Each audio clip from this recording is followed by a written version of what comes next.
अस्सलाम वालेकुम स्टूडेंट्स, आज की इस वीडियो के अंदर मैं 10th क्लास एथिक्स का कंप्लीट गेस्ट पेपर आप लोगों के साथ शेयर करने वाली हूँ। इस गेस्ट पेपर में आप लोगों को एमसीक्यूज प्लस सब्जेक्टिव बताया जाएगा। सबसे पहले मैं एमसीक्यूज डिस्कस करूंगी, उसके बाद सब्जेक्टिव की तरफ जाएंगे। अब स्टूडेंट्स पेपर्स बहुत नज़दीक हैं। वो स्टूडेंट्स जिन्होंने तैयारी कर ली है, वो स्टूडेंट्स जो तैयारी कर रहे हैं और जिन्होंने अभी तक तैयारी स्टार्ट नहीं की, तो बेसिकली ये उनके लिए बहुत ज़्यादा इंपॉर्टेंट होने वाला है। अब यहाँ पर सबसे पहले हम लोग एमसीक्यूज की तरफ आ चुके हैं। एमसीक्यूज बहुत थोड़े हैं, 60 प्लस एमसीक्यूज हैं। यहाँ पर जो 60 प्लस एमसीक्यूज हैं, इसके अलावा आप लोगों को एक्सरसाइज के एमसीक्यूज लाजमी करने हैं।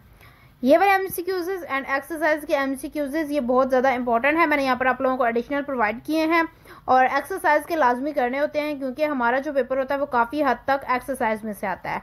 और यहाँ पर शॉर्ट क्वेश्चंस आ चुके हैं। शॉर्ट क्वेश्चंस भी मैंने आप लोगों को बहुत थोड़े दिए हैं और इसके साथ आप लोगों को अपनी एक्सरसाइज के शॉर्ट क्वेश्चंस लाजमी करने हैं, क्योंकि वहाँ से पेपर आता है। और यहाँ पर मैंने आप लोगों को जस्ट एडिशनल शॉर्ट क्वेश्चंस दिए हैं, जो कि पेपर में यहाँ पर अगर देखा जाए तो बाहर से कोई क्वेश्चंस आते हैं तो वो इनमें से ही आएंगे और ये बहुत ज़्यादा ज़रूरी मैंने आप लोगों को यहाँ पर क्वेश्चंस प्रोवाइड किए हैं। लॉन्ग क्वेश्चंस के लिए मैंने आप लोगों को लॉन्ग क्वेश्चंस प्रोवाइड नहीं किए। मैं चाह रही हूँ कि आप लोग जस्ट एक्सरसाइज के लॉन्ग क्वेश्चंस करेंगे तो आप लोगों के वहाँ से ही कवर हो जाएंगे। एक्सरसाइज करनी है तो इसमें गेस्ट पेपर क्या हुआ, आप लोगों को मैंने पेयरिंग स्कीम प्रोवाइड की हुई है। पेयरिंग स्कीम पर जाएं और चैप्टर्स देखें जो पेपर के लिहाज से इंपॉर्टेंट है, जस्ट उन्हीं की ही एक्सरसाइजेस करें। मीन्स कि उनके शॉर्ट, उनके एमसीक्यूज, उनके लॉन्ग क्वेश्चंस जस्ट प्रिपेयर करें, वहां पर चैप्टर्स इंपॉर्टेंट बताए हुए हैं।